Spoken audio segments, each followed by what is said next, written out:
చూడమన్నది కాదు మానస్ ఉన్నది ఎంచుదాం సరే. ఓకే లీడర్స్, మనకు గ్రాన్యువల్ ఇచ్చింది ఇక్కడ ఉంది. ఇది కౌంటింగ్ చేస్తే మనకు 60 పిలకలు అనేది రావడం జరిగింది. ఇక్కడ 62 పిలకలు రావడం జరిగింది. ఇక్కడ మనం ఇంకో పక్క పొలం ఇది గ్రాన్యువల్స్ వేయలేదు, వాడలేదు. ఇది ఒకసారి మనం కౌంటింగ్ చేస్తున్నాం. మనం దీనికి ఎన్ని పిలకలు ఉన్నాయని చెప్పేసి కౌంటింగ్ చేయండి సార్.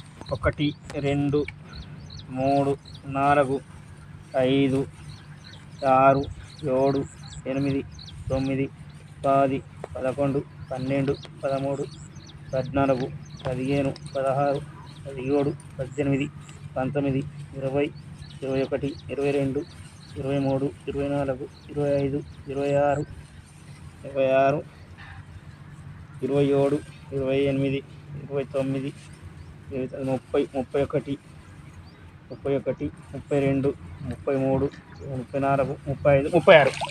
ఓకే చూడండి సార్, మన గ్రాన్యువల్ వేసిన దాంట్లోనేమో 62 పిలకలు వచ్చినాయి. వాడిన దాంట్లో మనకు 32 పిలకలు వచ్చినాయి. అంటే సగానికి సగం పిలకలు తక్కువ ఉన్నాయి దీంట్లో. వాడిన దాంట్లో మనకు సగం ఎక్కువ ఉన్నాయి. ఎందుకంటే మన గ్రాన్యువల్స్ అంతా బాగుందని చెప్పడం జరిగింది. చెప్పండి సార్ మీ మాటల్లో. మంచిగా ఉంది మేడం. ఇదైతే గ్రాన్యువల్ వేసి నుంచి మంచిగా ఉంది. వేయందేమో 32 పిలకలు వచ్చినాయి, వేసిందేమో 62 పిలకలు వచ్చినాయి. Okay thank you sir. గుంటకు కరెక్ట్ 7 గుంటలు చల్లినా 7 గుంటలకు అంతే పిలకలు ఉన్నాయి. 62 పిలకలు ఉన్నాయి. ఓకే సార్, మనం వేరే వాళ్ళకి చెప్పచ్చు సార్ మనం ఇది. చెప్పచ్చు madam. Okay thank you sir. Wish you well.